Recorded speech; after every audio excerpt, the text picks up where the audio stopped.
Halo, kita mau mengadakan acara IG Live sore hari ini. Kita bicara tentang perbisnisan, self-development. Kita akan mengundang teman kita dari periplus.com. Ini sedang saya panggil, saya invite. Dan kita kedatangan tamu agung, pakar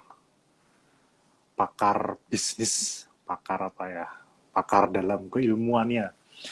Bisa berbincang tentang leadership, bisa berbincang tentang, halo Mas Oktano. Halo, selamat sore Mas Ugi dan Ini semuanya. Mas Mas Mahendra Mahendra sudah join? sudah join nih. Oke deh, gimana nih Mas Ugi? Di luar hujan kayaknya Mas Ugi ya? Iya, semoga tidak mengganggu sinyal kita ya. Kita Iya, sambil menunggu Mas semoga Mahendra untuk bergabung ya. benar Mas sekali. Mahendra sudah saya kirim invite nih. Mm-mm.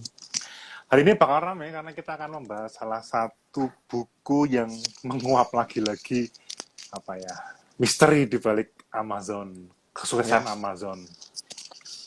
Nanti juga bakal Amazonian. menarik ya, karena Mas Oktano juga menemukan fakta-fakta menarik ya. Ya, ada beberapa hal yang nanti bisa kita bagikan Mas Ugi. Ini Amazon itu, yang mereka bilang tuh menyebutnya sebagai Amazonian kalau orang-orang berbelanja Amazonian. di belanja kayak di Kalau tempat kalau kita juga. oh ini Mas Mahendra tidak bisa join. Saya invite lagi Mas Mahendra ya. Saya Oke, invite lagi Mas coba. Mahendra.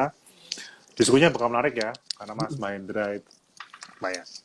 Mas Mahendra tidak hanya membaca satu dua buku tentang Amazon, tapi banyak membaca tentang bisnis, terlebih kisah-kisah para pengusaha di balik kerajaan bisnis yang besar. Kita nggak bicara soal cuan di sini ya, tapi Ya, lebih soal self development sebetulnya. benar. Nah ini sambil menunggu Mas Oktano, saya manggilnya Mas Tano atau Mas Oktano nih ya, enaknya. Tano saja biar akrab. Mas Tano ini lagi di kantor ya Mas ya, Iya, kebetulan lagi di kantor nih. di Ya, masih kantor belum nih, belum pulang nih. Belum pulang belum ini. Masih pulang. nunggu Setelah jam acara jam pulang. setelah acara ini kita baru akan pulang. Ini Mas Iya. Mahendra, apakah Mas Mahendra bisa sambil menunggu? Ya Mm-mm. untuk kita ada spare waktu, kita akan mulai jam 4. Ini saya akan undang lagi, coba undang Mas Mahendra. Oh Mas Toto juga ikut bergabung nih di acara ini. Saya coba. Oke, Mas Mahendra. Oh wah, ada kesalahan teknis lagi. Saya coba Oke. undang lagi. Mas Mahendra Datu. Menarik loh. Perkenalan saya dengan Mas Mahendra itu justru saya mengenal beliau sebagai seorang influencer, tapi Sebagai innovation influencer. influencer. Oke. Coba saya undang lagi, ternyata beliau minta diundang lagi. Mm-mm. Saya invite Mas. Nah, innovation influencer. Kalau kita kan pahamnya influencer ya sebagai Mm-mm. suatu atribusi pekerjaan gitu kan ya. Nah, Iya. kalau innovation influencer itu kemudian Mas Oktano pernah dengar nggak istilah influencer atau tentang innovation influencer gitu? Oke, kalau soal influencer mungkin kalau bahasa Indonesianya itu pemengaruh gitu ya. Pengaruh dan Pemengaruh. sekaligus kalau innovation atau tadi apa Mas? Mas Nugi bahasanya tadi? Innovation influencer.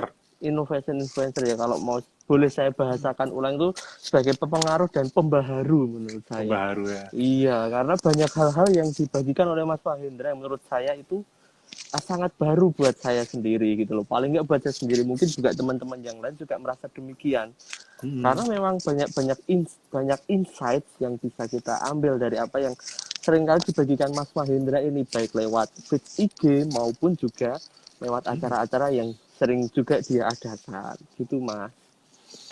Ya, yang menarik itu loh jenis jenis pengembangan dalam bisnis innovation influencer. Nah, di dalam www.blog.peripus.com sudah Mm-mm, ada artikel tentang buku yang akan kita bahas sore hari bener. ini ya, The Business Letters. Saya menarik di situ karena ada lebih itu sih, ada kutipan dari The Festivalis. Oh ya, festivalis. Mas Nugi pernah dengar belum festivalis nih? Yang saya tahu Festivalis itu kelompok band dari Yogyakarta. Nah itu Iya. Mas Oktano sebagai perilis tulisannya ada apa gerangan menulis tentang gas gitu. Iya, mengapa saya ngambil kutipan dari lagu Gas, judulnya Gas pakai Hmm? tanda seru ya. itu berjalan tak sesuai rencana adalah jalan yang sudah biasa, dan jalan satu-satunya jalani sebaik yang kau bisa.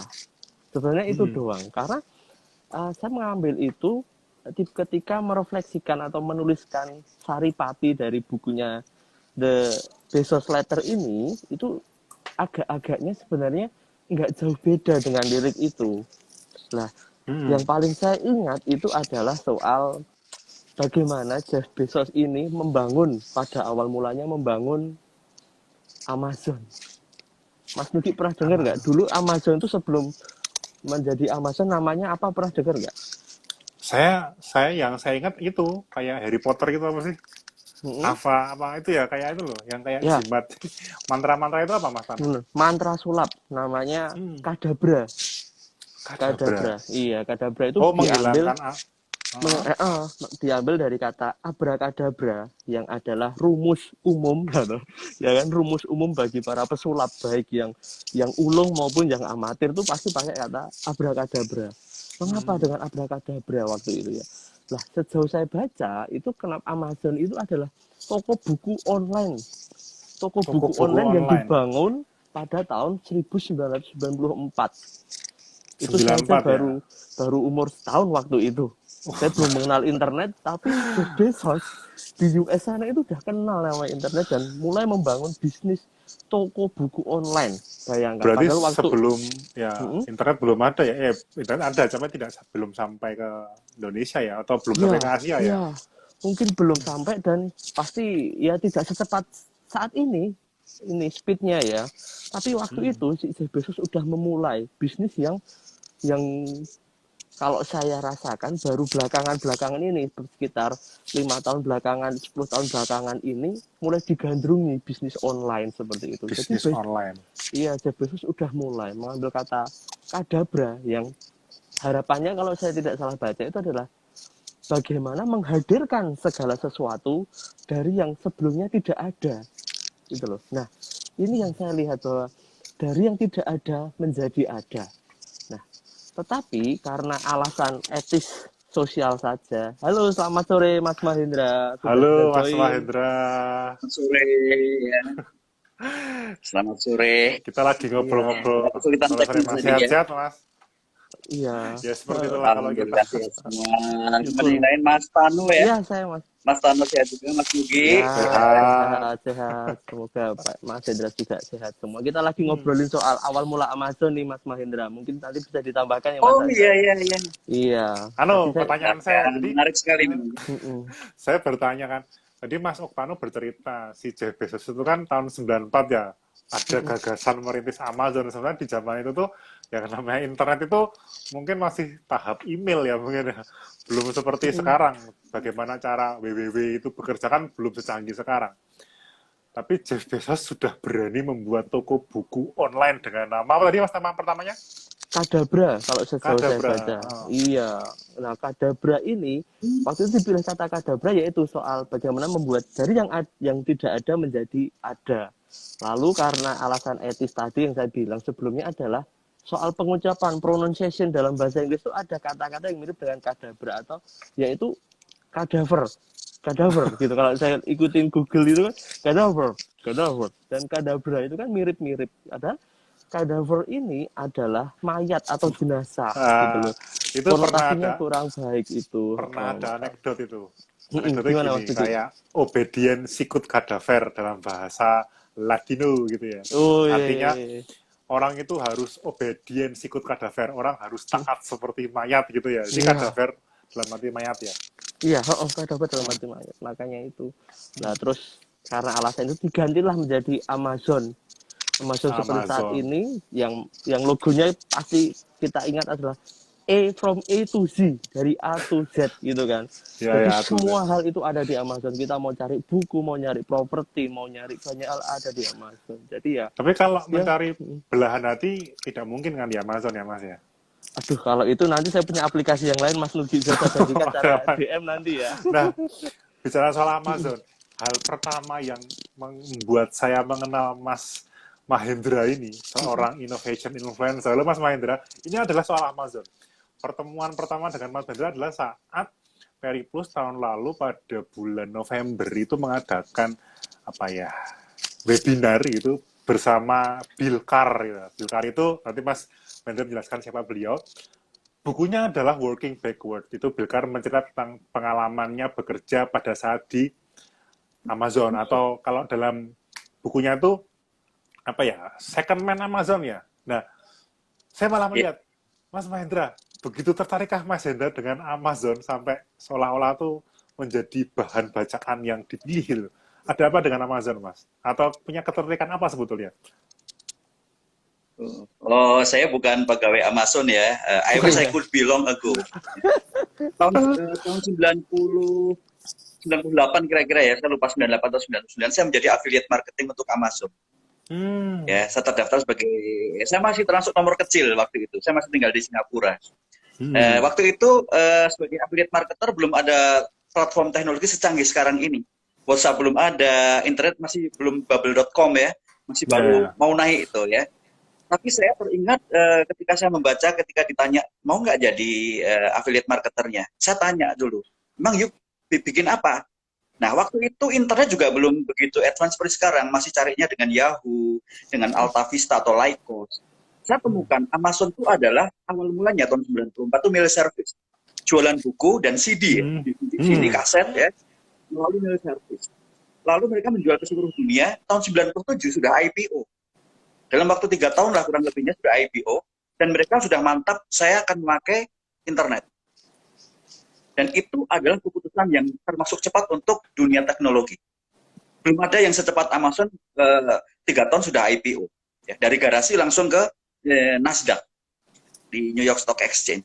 Habis itu, sejarah mengatakan, ya tercepat 100 miliar dolar pertama sales, itu adalah Amazon. Belum pernah ada company yang secepat itu mendulang revenue, omset, segede itu. Dalam usia yang sangat tinggi. Nah, yang menarik bagi saya Amazon adalah sosok pendirinya.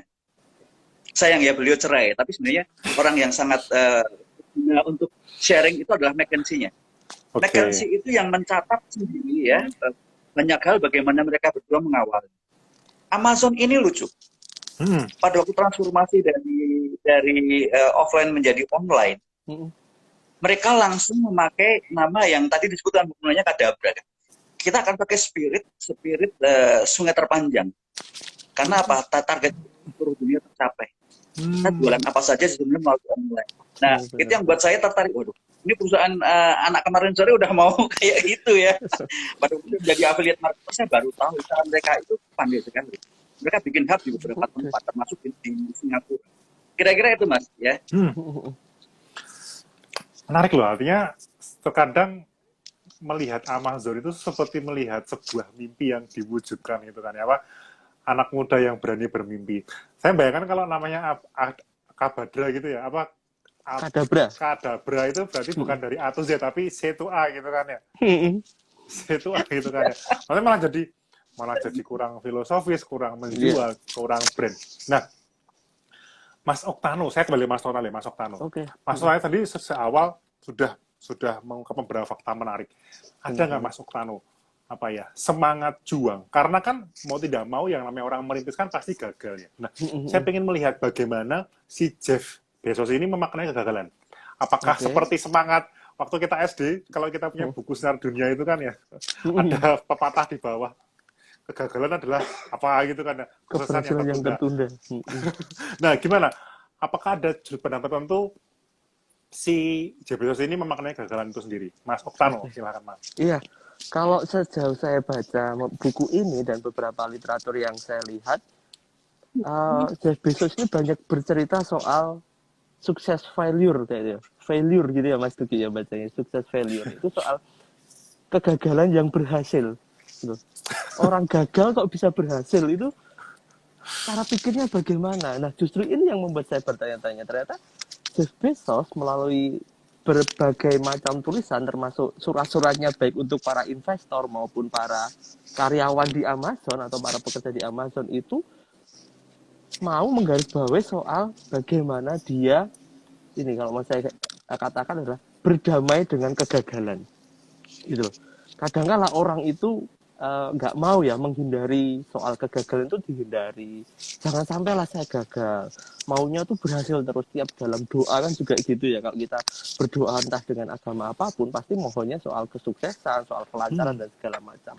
Nah, soal berdamai dengan kegagalan ini saya punya ada satu kalimat yang saya garis bawahi secara tebal di buku itu. Itu malah ada di bab pertama. Ya, di bab pertama kalimatnya begini. Nanti mohon maaf kalau pronunciation-nya kurang bagus ya. Ini kalimatnya begini. In short, success failure is what you learn from failure and how you apply what you've learned and makes all the difference. Ya kan? Bahasa Indonesianya kurang lebih begini. Bahwa kegagalan singkat kata terjemahannya gitu ya. Kegagalan yang berhasil atau itu adalah bagaimana kita belajar dari kegagalan, lalu kita mengaplikasikan yang kita pelajari dari kegagalan itu dan membuat perubahan. Gitu. Jadi ketika kita jatuh pada titik paling bawah, ya titik 0, titik dasar, kita itu justru diajak untuk belajar, untuk mawas diri, untuk refleksi, tidak hanya lalu galau. Nah, kalau orang anak Twitter tuh bilang sambat gitu loh, sambat. Terus ada juga yang mengatakan tidak move on, lalu Sambat. atau hanya ya sekedar ngomong doang tapi lalu nggak ada actionnya. Nah, Jeff Bezos ini ngomong ya belajarlah ketika kamu gagal, lalu buatlah perubahan dari situ. Nah, saya mau mengatakan bahwa ketika gagal itu justru kita belajar untuk mencari celah di mana kita bisa membuat perubahan yang lebih baik untuk hidup kita sendiri, gitu loh. Kalau nggak untuk hidup kita ya untuk usaha, untuk bisnis, untuk apapun yang kita lakukan. Itu yang mau saya garis bawahi Mas Nugi soal belajar dari pengalaman kegagalan lalu mengaplikasikan yang kita pelajari darinya. Bahkan sampai menamai kegagalan yang berhasil gitu kan ya. Iya, itu luar biasa banget loh itu. Kalau di dalam bukunya kan saya ya icip-icip sedikit ya bukunya ya. Nah, sambil saya nanya ke Mas Mahendra. Atau Mas Koko ya, Mas Koko sama ya. Nah, gini, si Jeff Bezos saat memaknai kegagalan itu kan dia juga menemukan satu term gitu kan yang menarik ya, karena dia kan ngomong soal berjuang. Bezos mengatakan soal perjuangan, artinya diajak orang untuk terus berkarya tanpa putus asa. Jadi seperti ada kata-kata gini, selalu kembalilah ke hari pertama. Itu kan ya semangat day first loh, first day, atau karena hari pertama itulah semangat inovasi dan usaha mulai menggebu-gebu. Sehingga frase day 1 atau first day itu menjadi menarik di buku ini. Nah, saya mau bertanya kepada Mas Mahendra. Mas Mahendra saat membaca term day 1 ini, apa yang Mas Mahendra dapatkan? Ya, saya terinspirasi dengan kata-kata dia. Ketika IPO, lalu tahun 97, di akhir tahun 97 itu dia membuat surat kepada investor, itu surat pertama dia. Ya, dia membuat surat itu dan mulai mengcoin istilah Day 1. Kenapa? Ternyata si Jeff Bezos itu tidak mau ada namanya Day 2. Kalau ada orang mengatakan Day 2 dengan hal yang sama, mereka nggak ada inovasi. Jadi every day is always Day 1. Seperti Jeff Bezos itu ya setiap kali ulang tahun ya umurku tetap satu, tak satu. Bahkan dia sekarang baru mau bikin itu ya supaya hidup abadi ya, kalau Anda dengar ceritanya ya. Nah, jadi konsep Back to Day 1 ini setelah saya sarikan dari bukunya ini yang sudah terbit ya para pemirsa ya, saya sudah mendapatkannya, ada di Periplus. Bayangkan Anda membuat surat kepada investor bahwa kita tetap akan go back to Day 1. Tahun 98, setahun setelah IPO, dia membuat surat lagi yang kedua. Dan dia melampirkan surat pertama tahun 97. Lalu, tahun 2019, tahun lalu dia mengundurkan diri. Dia bikin surat kepada investor. Dia lampirkan lagi yang 97. Karena apa? Supaya orang ingat pada masa-masa kita itu melahirkan sesuatu yang baru. Lalu yang kedua, Day 1 itu adalah tanda-tanda bahwa kita harus keep moving. Itu yang saya interpretasikan dari bukunya si Jeff Bezos. Jadi setiap hari itu ada hal baru untuk ditemukan, ada masalah baru untuk diselesaikan, ya, ada peluang baru untuk di-capture, carpe diem. Setiap hari adalah carpe diem, hal baru. Nah, ini yang banyak perusahaan-perusahaan serupa tahun 2000-an tahun 2000 awal ketika bubble.com yang gagal. Kenapa? Karena begitu Dewan itu berhasil, D2 itu adalah celebration. D3 celebration. They forgot bahwa spirit Dewan itu harus dibawa setiap hari menjadi Dewan. Dewan.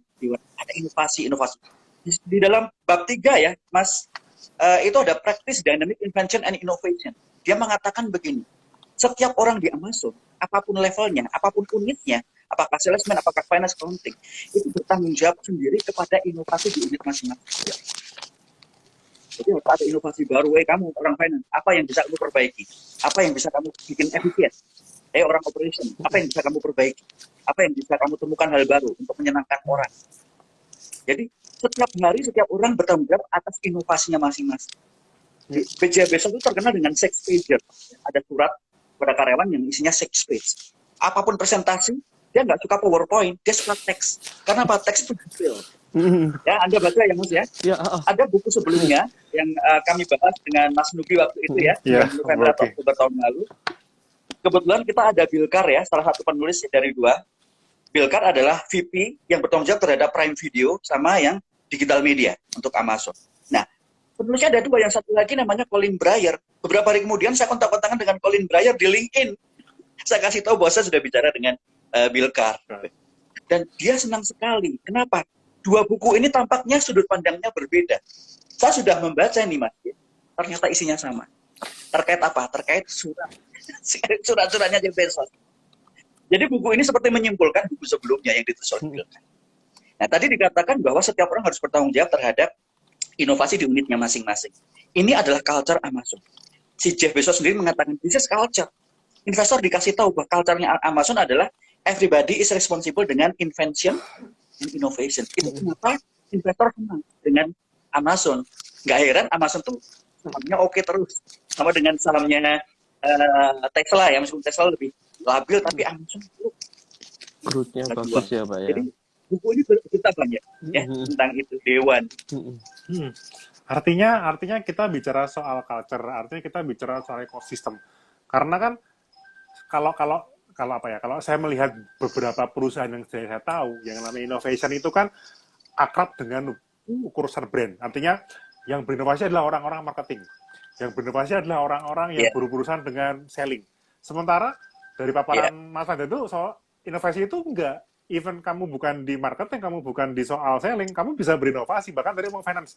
Saya berpikirnya, terus mentalitas apa ya Mas yang dimiliki seseorang untuk bisa paham bahwa innovation itu adalah tanggung jawab semua orang.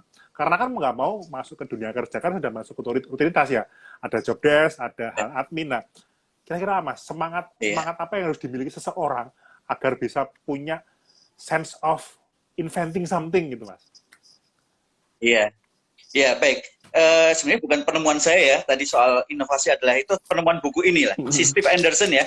Yang di buku ini itu merangkum surat-suratnya. Jadi surat-suratnya itu diinterpretasikan oleh Steve Anderson. Kenapa kok Jeff Bezos ingin kultur inovasi itu ada di karyawannya masing-masing? Karena apa? Dia tidak bisa membuatnya dari dia itu, tidak bisa top ke bottom. Tidak bisa dia menularkannya. Setiap orang harus punya antusiasme yang sama dengan dia. Contohnya begini, seperti tadi dikatakan, setiap unit harus punya kultur inovasi. Caranya dengan mudah. Ingat, remember Dewan. Dewan itu adalah saat masalah diselesaikan oleh Amazon. Happy dong? D2, ada masalah baru yang harus diselesaikan juga. D3, sama, harus ada masalah baru. Jadi tugas tiap-tiap unit atau kultur di Amazon adalah menemukan masalah baru. Dan harus diselesaikan. Jangan sampai orang tidak menemukan masalah. Ibaratnya kalau Jeff Bezos tanya, ada masalah apa hari ini? Tidak ada. Dia akan kecewa. Dari buku ini ada kelihatan. Harus ada sesuatu yang diselesaikan hari ini. Udah diselesaikan kemarin, Pak. Tampaknya nggak di buku ini mengatakan bukan itu. Harus pasti ada masalah baru. Nah, jadi setiap hari itu orang dianggap sebagai dewan. Hari pertama ketika masalah sedang diselesaikan. Besok ada masalah baru, berarti itu dewan lagi. Ini bagus sekali buku ini. Saya rekomendasikan Anda, teman-teman yang ikut IG Live ini, untuk membeli buku ini tidak terlalu tebal, bahasanya sederhana, Steve Anderson bagus sekali, dan wow banget. Kita dibuka mata kita soal kultur yang dibentuk sampai ke tataran pribadi-pribadi. Jadi orang Amazon, kalau pergi ke dunia keluar gitu ya, kulturnya itu akan dibawa, kultur inovatif, kultur dewan, tidak ada celebration di hari kedua.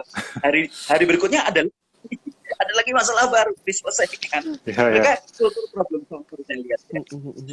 Benar. Saya jadi teringat film Pacific Rim gitu ya. Setiap kali si robot-robot itu mengalahkan kaiju itu, si komandernya ngomong, start counting kan ya, begitu si monster itu kalah ya kamu nggak ada perayaan, kamu harus bersiap untuk mengalahkan the other monster gitu kan ya. Itu di film Pacific Rim kan ya. Nah, saya mau ke Mas Oktano nih.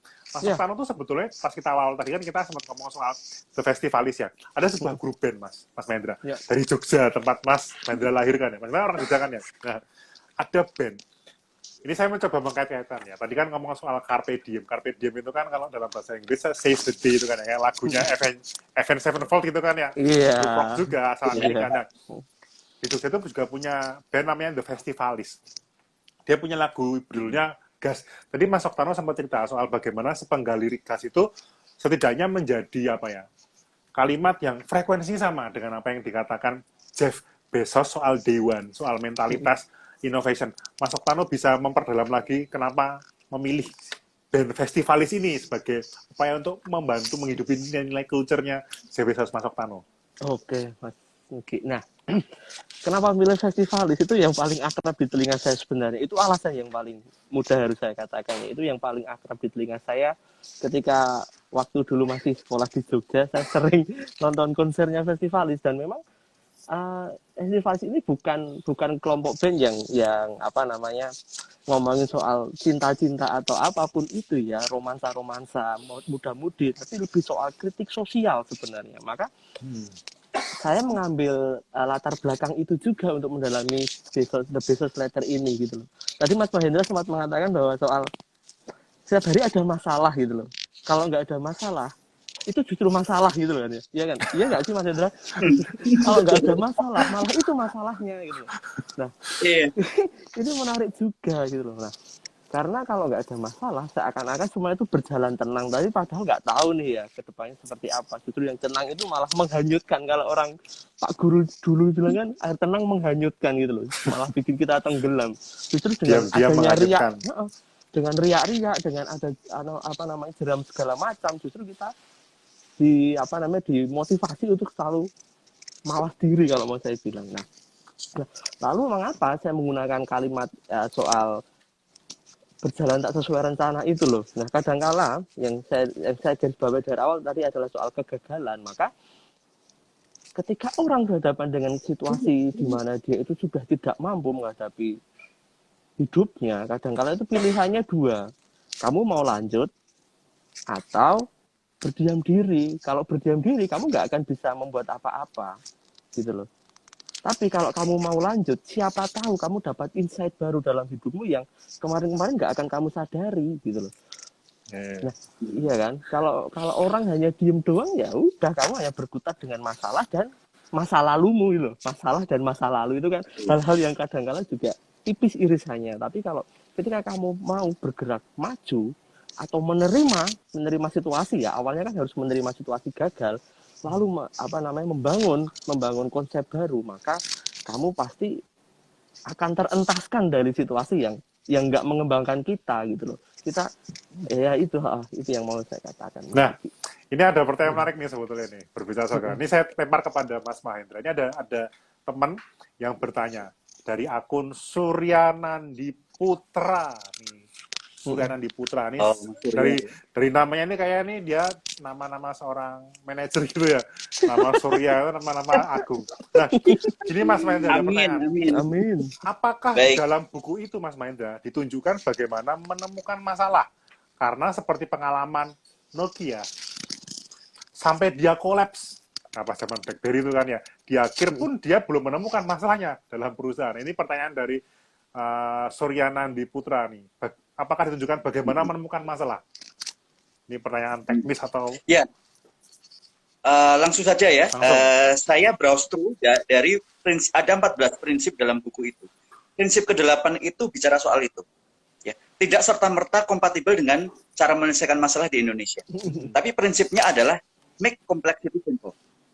Kadang-kadang kalau menyelesaikan masalah, orang Indonesia itu ya, jalan kemana-mana dulu, padahal cuma 2 meter jaraknya. Ya kan? Sementara di Amazon, timing itu menjadi penting. Time is money. Ya, si Jeff Bezos sendiri mengatakan dalam bukunya time itu is money. Jadi you kalau mau selesaikan masalah, jangan bikin masalah baru dengan menundanya atau memperpanjangnya. Itu sama seperti pepatah lama yang mengatakan masalah itu jauh lebih besar di mind daripada di reality. Nah, ini Jeff Bezos oleh si Steve Anderson dianalisis prinsip ke-8 itu yang mengatakan make complexity simple. Misalnya ada beberapa masalah yang tampaknya sukar, susah. Setelah diamati, dipikirkan, oh itu bukan masalah sebenarnya, itu adalah akibat dari masalah sebelumnya. Jadi yang masalah bukan yang kita sadari, misalnya nih, saya nggak punya uang, itu masalah. Oh, jadi kalau ada orang kasih uang, masalah selesai. Tampaknya selesai, ya kan? Hari ini nih saya nggak punya uang. Mas Ruby kasih saya 1 juta.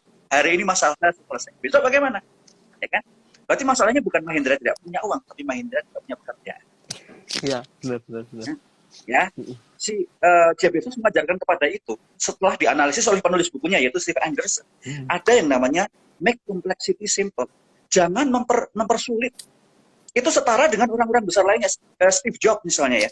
Steve Jobs sama si Elon Musk. Kalau ada beberapa hal yang tidak dipakai, buang. Misalnya begini, di Tesla itu hanya ada 20 moving parts dalam satu mobil Tesla. Artinya kalau tear and wear, ganti mesin, ganti filter, itu ya, di mobil Tesla itu hanya ada 20. Sementara mobil konvensional ada 2.000. Mobil kita ini ya, Satu banding 1.000. mesinnya bergerak. Sementara di mobil listrik hanya ada 3 komponen utama, construction, motor, sama baterai. Udah, that's it. Ya, jadi itu kenapa simplicity is the king, seperti kata Steve Jobs. Kalau Anda lihat di perangkat-perangkatnya Apple, saya pakai MacBook kebetulan ya, itu semuanya itu shortcut. Nyala, 1 detik langsung on, siap pakai. Kalau Anda sudah biasa pakai MacBook, Anda buka, langsung siap pakai. Nggak pakai booting gitu kan, ya. Semuanya ya, ditutup mati sendiri, nggak apa-apa. Nah, Steve Jobs mengatakan itu ya, make complexity simple. Ya, Anda bisa terjemahkan dalam konteks Indonesia, silahkan, tadi Mas Surya tadi. Dengan mempersulit. Kalau masalah itu besarnya di sini, bukan di reality. Kadang-kadang lebih besar di mindset kita. Terima kasih, ini malah langsung masuk ke soal 14 prinsip tadi ya. Akhirnya kita nggak usah perlu bahas 14-14-nya, biar teman-teman di sini juga membaca langsung, pengalaman membaca langsung 14 prinsip yang diuraikan oleh Mas Steve Anderson itu kan ya. Nah, tolong sampaikan ke Mas Surya Nandi kalau masih stay di sini, itu seperti kata Mas Mahendra, belajar dari pengalamannya Pak Jeff Bezos itu, buatlah sesuatu sederhana, ya. Ada di situ nggak? Mas, semoga masih di sini ya, Mas Surya Nandi ya. Nah, kita sudah jam 16.30, tidak terasa waktunya karena kita 30 menit kita akan berdiskusi soal buku ini. Justru tadi pengalaman atau saat Mas Mahendra menyebut nama Steve Jobs, jadi menarik. Mas, kapan-kapan kita ngomong soal Steve Jobs yuk, karena oh iya, saya ada bukunya juga itu. Nah, kemarin tuh saya menemukan buku Steve Jobs Behind the iPhone gitu loh, bagaimana iPhone muncul, dan katanya adalah smartphone with one dimensional. Saya nggak tahu, masih belum baca, cuma bukunya agak tebel. Pak, menarik tuh bukunya. Nah, kapan-kapan kalau kita ada waktu kita ngobrol soal Steve Jobs ya, karena di sini kebetulan Mas Oktano juga Steve Jobs mania nih. Mungkin kita siap. Ternyata kita sama orang Jogja ya. Gitu ya. Baru tahu saya. Seleranya orang Jogja mah agak tinggi-tinggi gitu ya Mas ya. Sombong dikit nggak apa-apa lah. Iya. Meskipun kita pakai barang-barang Apple yang agak lama gitu Mas Tano ya. Iya. Tapi setidaknya kami merasakan bahwa menggunakan MacBook itu, kalau pengalaman saya pribadi adalah saya bisa bekerja dengan satu tangan gitu. Itu satu tangan bisa bekerja, tangan bisa itu udah betul sekali. Oh, itu keren juga ya, the way dia meracak. Kapan-kapan kita ngobrol Mas ya soal Steve Jobs ya. Mantap nih. Nah, untuk penutup nih Mas Mahendra boleh dong berbagi satu closing statement untuk teman-teman yang masih stay di sini ini, satu kalimat atau satu paragraf Mas, atau satu yang bisa kami bawa pulang lah untuk kami kami cerna sebagai bacaan itulah. Monggo Mas Mahendra. Karena topiknya hari ini tentang Jeff Bezos dan Amazon-nya, dan saya sangat terinspirasi ya. Saya kalau boleh dibilang hari ini benar-benar senang diberi kesempatan untuk ngoceh soal itu. Mari kita sama-sama melihat seperti Jeff Bezos. Setiap hari adalah day one, hari pertama. Ya. Day number one. Supaya apa? Supaya kita setiap hari itu terpacu untuk memperbaiki sesuatu lebih baik lagi. tidak ada kata berpuas diri. Nah, itu kalau olahragawan tahu, atlet tahu, tidak ada berpuas diri setelah mendapatkan trofi. Tapi kalau orang seperti kita yang sedang di corporate, gitu, habis kita dapat penghargaan, seminggu kemudian kita pesta. Kita lupa bahwa ada masalah baru gitu. Setiap hari itu harus antusias. Itu dari saya, Mas, ya. Ya, Everyday itu bukan sesuatu yang every day is day one. Itu nanti kita bikin kaos, kita sablon ya Mas Oktano, every day is day one. Day one mentality. Mahendra Kadatu. Jangan lupa dikirim ke saya ya. Tanda tangan langsung Steve Anderson nanti. Mas Oktano, nih, Anda juga saya tawari untuk membuat closing statement, tapi sekaligus menjawab pertanyaan yang ada Mbak Desi dari Surabaya. Apakah di buku ini membahas tentang manajemen resource? Kalau ada bilang ada, kalau nggak ada, kira-kira apa closing statement Mas Oktano tentang human resource based on these books? Human resource yang mau saya katakan, saya nggak lupa, saya baca di sini atau di literatur yang lain ya, soal human resource dalam suatu perusahaan. Yang saya mau bilang adalah begini, di tulisan tersebut, di artikel tersebut mengatakan bahwa di Amazon yang di head office-nya sana kadangkala ada rotasi posisi ya, rotasi posisi itu, tapi yang harus dilakukan atau yang harus dialami oleh semua orang adalah menjadi customer service. Karena Amazon menginginkan pelayanan yang baik dan maksimal. Nah, justru inilah yang menurut saya oke itu adalah soal pelayanan gitu loh, pelayanan terhadap customer dalam sebuah usaha itu yang harus diperhatikan. Menurut saya soal human resource itu juga harus sampai titik yang paling frontliner-nya itu harus juga sampai diperhatikan. Jangan sampai mentang-mentang frontliner terus disepelekan, jangan. Justru yang sekiranya terlihat sepele-sepele kayak gitu, itu malah justru juru kuncinya ini, juru kunci perusahaan menurut saya. Kalau nggak ada mereka mau jadi apa? Kan gitu aja ya. Itu yang depan gitu ya. Itu ujung tombak ya. Ujung tombak dan ujung tombok jangan sampai ya. ujung tombak yang satu ujung tombok ya Mas.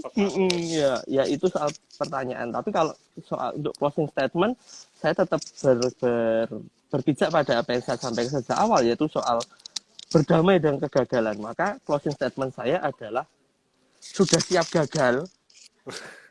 Sudah siap gagal, Oktano. Every day is day one, Mahendra Kadatu. Terima kasih Mas Mahendra dan Mas Oktano.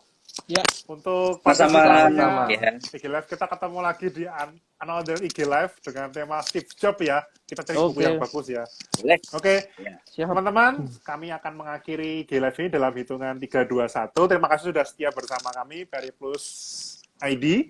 Jangan lupa mampir ke Instagram kami untuk melihat informasi menarik seputar dunia buku atau blog kami www.blog.periplus.com jika teman-teman pengen butuh rekomendasi buku-buku terbaik, buku-buku pilihan, dan tentang review-review buku menarik dari tim Periplus. Selamat sore, terima kasih semuanya. Sampai jumpa. Terima kasih semuanya. Mas Mahendra. Oke.